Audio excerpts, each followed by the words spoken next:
Education classes में एक बार फिर से आप सभी का स्वागत है। दोस्तों आज हम जैन धर्म से महत्वपूर्ण प्रश्नों को देखेंगे। तो दोस्तों आइए हम अपने वीडियो को शुरू करते हैं। दोस्तों हमारा पहला प्रश्न है कि महावीर स्वामी के बचपन का नाम क्या था। महावीर स्वामी के बचपन का नाम क्या था। ए विकल्प है सिद्धार्थ, बी विकल्प है वर्धमान, सी विकल्प है जमाली और डी विकल्प है इनमें से कोई नहीं। तो दोस्तों आपका जो इसमें सही उत्तर है वो आपका है दोस्तों वर्धमान। क्या है? वर्धमान जो है आपका ये सही उत्तर है। महावीर स्वामी के बचपन का नाम जो था वो वर्धमान था। उसके बाद दोस्तों फिर हम आगे चलते हैं। आगे हमारा प्रश्न है दूसरा प्रश्न कि महावीर स्वामी द्वारा गृह त्याग कब किया गया।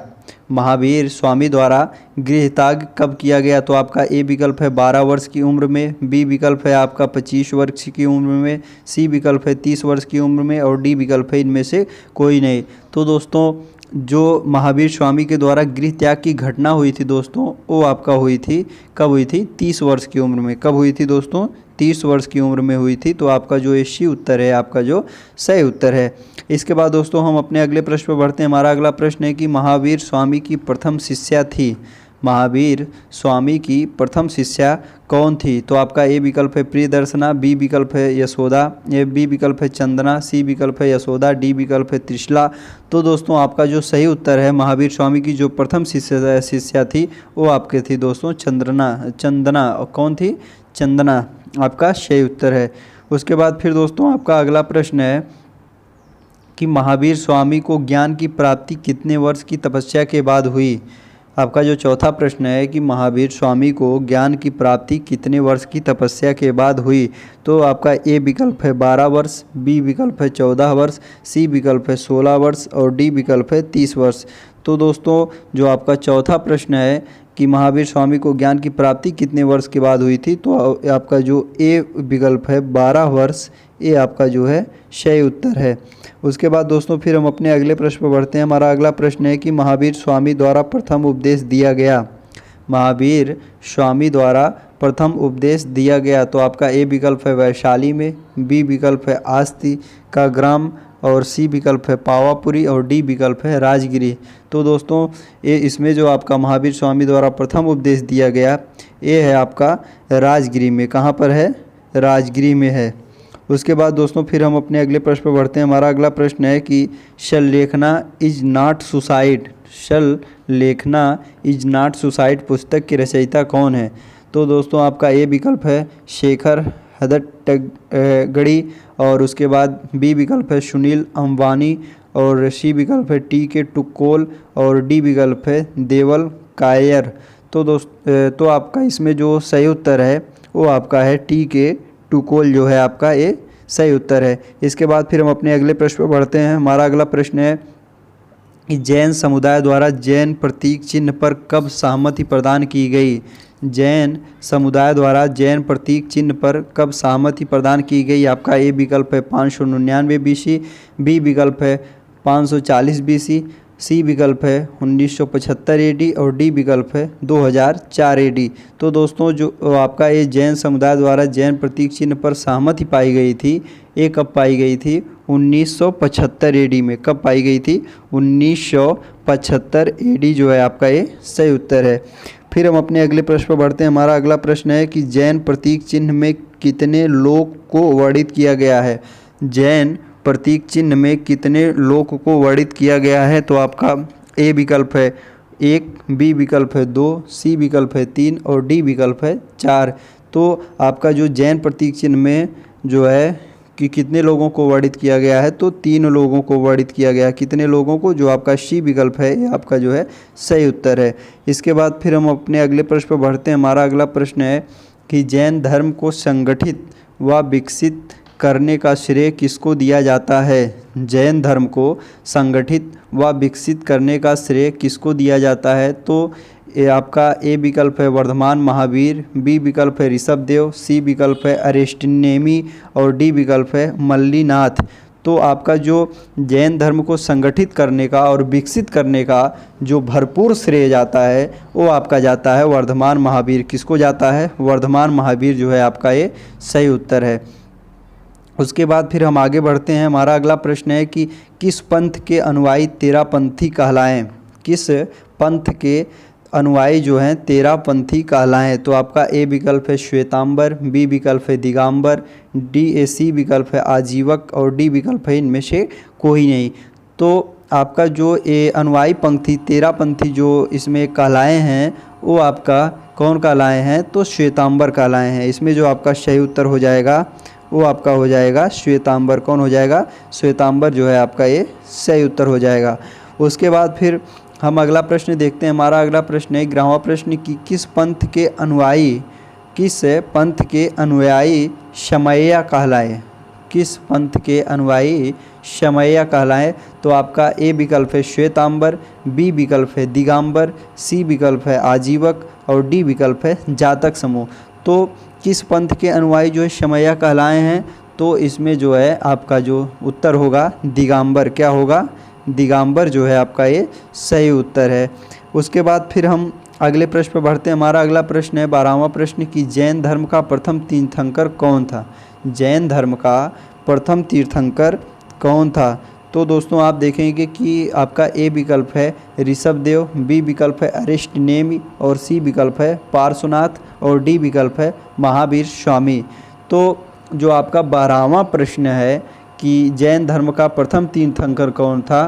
तो इसमें जो आपका सही उत्तर होगा वो आपका होगा ऋषभदेव। कौन थे? ऋषभदेव जो है जैन धर्म के प्रथम तीर्थंकर थे। तो उसके बाद और जैन धर्म के जो 24वें तीर्थंकर कौन थे? यहाँ पर एक प्रश्न और बनता है 24वें तीर्थंकर, तो महावीर स्वामी जो है आपके वो 24वें तीर्थंकर हुए। उसके बाद फिर आगे चलते हैं। अगला प्रश्न हमारा है कि प्रश्न 13 है कि असंगत है, इसमें मतलब कि जो गलत इसमें है तो कौन है? तो आपका जो ये है श्वेतांबर स्थूलभद्र, ये आपका जो है सही है। जब ये जो आपका इसका विभाजन हुआ जैन धर्म का, इसका जब विभाजन हुआ, जब इसको अलग अलग किया गया, जैसे यहाँ पर जैन धर्म का स्थापना जो है किसने किया था? तो आपका ये ऋषभदेव ने किया था। तो जैन धर्म जब ऋषभदेव के जब उसका विभाजन हुआ उसके दो मत हुए, श्वेतांबर और दिगंबर। तो श्वेतांबर के जो अनुयायी मतलब प्रमुख थे वो आपके थे स्थूलभद्र और दिगंबर के जो थे वो भद्रबाहु थे। उसके बाद जैसे कैलाश पर्वत तो वहाँ पर ऋषभदेव आता है। तो आपका जो यहाँ पर गलत असंगत होता है वो आपका है शमवेद पर्वत महावीर स्वामी। महावीर स्वामी जो है आपका सही उत्तर है। तो इसके बाद फिर दोस्तों हम अपने अगले प्रश्न पर बढ़ते हैं। हमारा अगला प्रश्न है 14वां प्रश्न है कि महावीर स्वामी का जन्म कब हुआ? महावीर स्वामी का जन्म कब हुआ? तो आपका ए विकल्प है 540 BC, बी विकल्प है 30 मार्च 599 AD, सी विकल्प है ए व बी दोनों, डी विकल्प है इनमें से कोई नहीं। तो ऐसा कुछ मतभेद होता है कि जन्म कब हुआ था, तो यहाँ पर दो मत माने जाते हैं, ए और बी जो है आपका ये सही उत्तर माना जाता है। उसके बाद फिर हम अगले प्रश्न पर बढ़ते हैं। हमारा अगला प्रश्न है कि महावीर स्वामी का जन्म कहाँ हुआ?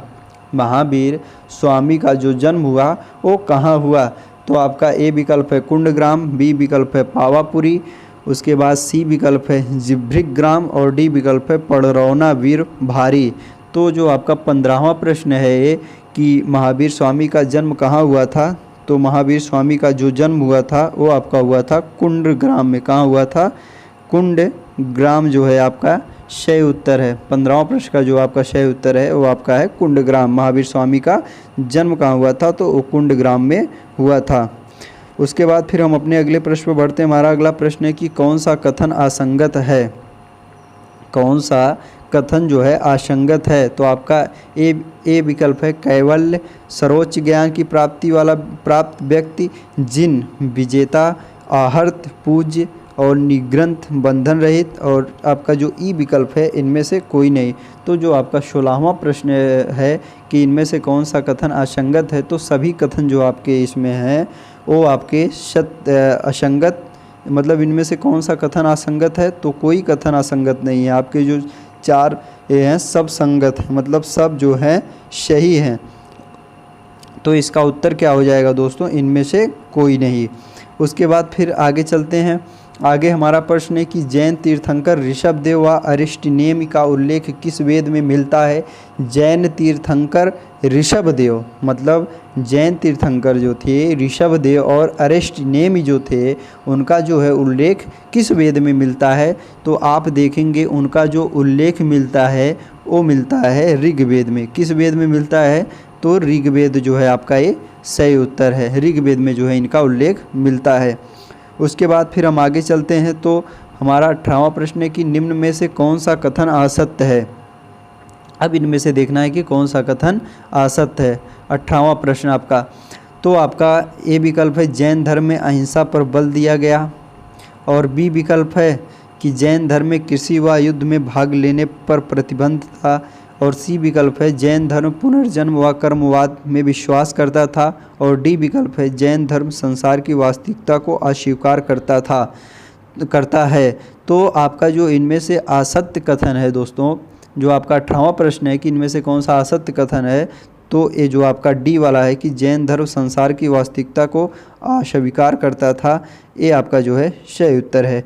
इसके बाद फिर हम अपने अगले प्रश्न पर बढ़ते हैं। हमारा अगला प्रश्न है कि निम्न में से कौन सा शासक जैन मत से प्रभावित नहीं था। निम्न में से कौन सा ऐसा शासक था जो जैन मत से प्रभावित नहीं था। तो आपका ए विकल्प है घनानंद, बी विकल्प है चंद्रगुप्त, सी विकल्प है बिंदुसार, डी विकल्प है हर्षवर्धन।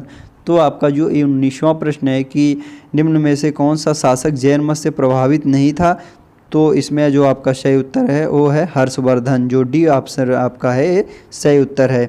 इसके बाद फिर हम अपने अगले प्रश्न पर बढ़ते हैं। हमारा अगला प्रश्न है कि निम्न में से त्रिरत्न में शामिल नहीं है। तो त्रिरत्न क्या है दोस्तों, एक आपका है सम्यक दर्शनम, सम्यक ज्ञानम, सम्यक चरित्रम। ये जो है आपके बौद्ध धर्म के 3 जो है रत्न है, त्रिरत्न है। और ये सम्यक दृष्टि जो है आपका ये गलत है। सम्यक दृष्टि जो है ये आपका है गलत है। तो ये जो है आपका त्रिरत्न जो शामिल नहीं है, तो ये जो है आपका शामिल नहीं है। इसलिए दोस्तों आपका जो इसमें सही उत्तर होगा वो आपका होगा सम्यक दृष्टि। उसके बाद फिर हम आगे चलते हैं। अगला प्रश्न हमारा है कि जैन साहित्य में शामिल नहीं है। क्या शामिल नहीं है। आपका ए विकल्प है 12 अंग, बी विकल्प है 12 उपांग, सी विकल्प है 10 प्रकीर्ण, और डी विकल्प है 3 मूल सूत्र। तो जो आपका ये 21वां प्रश्न है कि जैन साहित्य में शामिल नहीं है, तो क्या शामिल नहीं है। 21वां प्रश्न में 12 अंग शामिल नहीं है, कि 12 उपांग शामिल नहीं है, कि 10 प्रकीर्ण शामिल नहीं है, कि 3 मूल सूत्र शामिल नहीं है। तो इसमें जो आपका शामिल नहीं है, क्या शामिल नहीं है, 3 मूल सूत्र जो है वो शामिल नहीं है। उसके बाद फिर आगे हम चलते हैं। अगला प्रश्न हमारा है कि प्रथम जैन संगीत का आयोजन कहाँ हुआ था।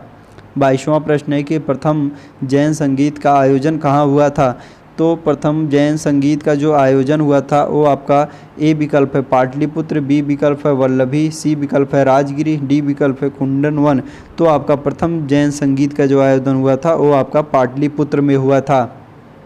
उसके बाद फिर अगला प्रश्न हमारा है कि महावीर स्वामी ने धर्म का प्रचार किस भाषा में किया। तो आपका ए विकल्प है प्राकृत, बी विकल्प है संस्कृत, सी विकल्प है अर्ध मगधी, और डी विकल्प है ब्रज। तो महावीर स्वामी ने जो धर्म का प्रचार किया था वो आपका प्राकृत में किया था। किस में किया था, प्राकृत में किया था। उसके बाद फिर हमारा अगला प्रश्न है कि जैन धर्म के प्रचार के लिए जैन संघ की स्थापना कहाँ की गई थी। तो आपका ए विकल्प है राजगिरी, बी विकल्प है पावापुरी, सी विकल्प है स्वर्ण बेल गोला, और डी विकल्प है हस्तिनापुर। तो आपका जो 24वां प्रश्न है कि जैन धर्म के प्रचार के लिए जैन संघ की स्थापना कहाँ की गई थी। तो राजगृह में की गई थी। कहाँ पर की गई थी, राजगृह में। उसके बाद फिर हम अपने अगले प्रश्न पर बढ़ते हैं। हमारा अगला प्रश्न है कि जैन साहित्य को कहा जाता है। जैन साहित्य को जो है कहा जाता है, तो क्या कहा जाता है। आपका ए विकल्प है आजीवक, बी विकल्प है आगम, सी विकल्प है आचारांग सूत्र, डी विकल्प है इनमें से कोई नहीं। तो जो आपका 25वां प्रश्न है कि जैन साहित्य को कहा जाता है, तो इसमें क्या कहा जाता है, आगम। क्या कहा जाता है, आगम जो है आपका ये सही उत्तर है। उसके बाद फिर अगले प्रश्न पर बढ़ते हैं। हमारा अगला प्रश्न है कि नास्तिक दर्शन नहीं है। नास्तिक दर्शन नहीं है, तो आपका ए विकल्प है जैन दर्शन, बी विकल्प है बौद्ध दर्शन, और सी विकल्प है चावार्क दर्शन, डी विकल्प है वेदांत दर्शन। तो जो आपका 26वां प्रश्न है कि नास्तिक दर्शन नहीं है, तो इसमें जो आपका सही उत्तर होगा वो होगा आपका वेदांत दर्शन। कौन सा? वेदांत दर्शन जो है आपका सही उत्तर है। उसके बाद फिर अगला प्रश्न है आपका कि नश्वर शरीर के शिथिल होने की स्थिति में जीवन के अंतिम क्षण तक धर्म साधना के स्थान साथ जीवन यापन ही कहलाता है। एक परिभाषा है, एक किसकी परिभाषा है ये आपको जो है बताना है। तो आपका ए विकल्प है निग्रोथ, बी विकल्प है सारथी, सी विकल्प है अक्षवाप और डी विकल्प है संलेखना। तो ये जो आपकी संलेखना की परिभाषा है कि नश्वर शरीर के शिथिल होने की स्थिति में, ये आपका इसकी परिभाषा है कि नश्वर शरीर के शिथिल होने की स्थिति में जीवन की अंतिम क्षण तक धर्म साधना के साथ जीवन यापन ही कहलाता है। तो क्या कहलाता है? आपका संलेखना कहलाता है। इसके बाद आपका अगला प्रश्न है 28वां प्रश्न है कि जैन धर्म के पंथ हैं। 28वां प्रश्न है आपका कि जैन धर्म के पंथ हैं। तो कितने पंथ हैं? 2 पंथ हैं आपके। जो है आपका जैन धर्म के पंथ जो होते हैं आपका 2 पंथ होते हैं। जो आपका बी उत्तर है आपका सही उत्तर है। इसके बाद फिर अगला प्रश्न आपका है कि संथरा ग्रंथा प्रचलित है। संथरा ग्रंथा प्रचलित है। जो आपका 29वां प्रश्न है कि संथरा ग्रंथा प्रचलित है। तो आपका ए विकल्प है दिगंबर शाखा, बी विकल्प है श्वेतांबर शाखा, सी विकल्प है ए व बी दोनों, डी विकल्प है इनमें से कोई नहीं। तो आपका जो ये प्रश्न है संथरा प्रथा प्रचलित है, ये है श्वेतांबर शाखा में। कहाँ पर प्रचलित है? श्वेतांबर शाखा में। इसके बाद हमारा अगला प्रश्न और अंतिम प्रश्न है कि संथरा प्रथा को किस राज्य की उच्च न्यायालय द्वारा आत्महत्या जैसा अपराध मानकर रोक लगा दी गई? संथरा प्रथा को किस राज्य की उच्च न्यायालय द्वारा आत्महत्या जैसा अपराध मानकर रोक लगा दी गई? दोस्तों बहुत महत्वपूर्ण प्रश्न है आपका, एसएससी में पूछा गया बहुत महत्वपूर्ण प्रश्न है कि संथरा ग्रंथ को किस राज्य की उच्च न्यायालय के द्वारा आत्महत्या जैसा अपराध मानकर रोक लगा दी गई? तो आपका ए विकल्प है गुजरात, बी विकल्प है राजस्थान, सी विकल्प है महाराष्ट्र और डी विकल्प है केरल। तो कहाँ पर रोक लगा दी गई? तो राजस्थान में जो है इसकी रोक लगा के दी गई। दोस्तों अगर आप इस वीडियो का PDF प्राप्त करना चाहते हैं तो हमारे टेलीग्राम चैनल को ज्वाइन करें, जिसका लिंक आपको डिस्क्रिप्शन में दिया गया है। और दोस्तों अगर वीडियो आपको अच्छा लगा तो लाइक, सब्सक्राइब और कमेंट ज़रूर करें और ज़्यादा से ज़्यादा वीडियो को शेयर करें। धन्यवाद। मिलते हैं अगले वीडियो में।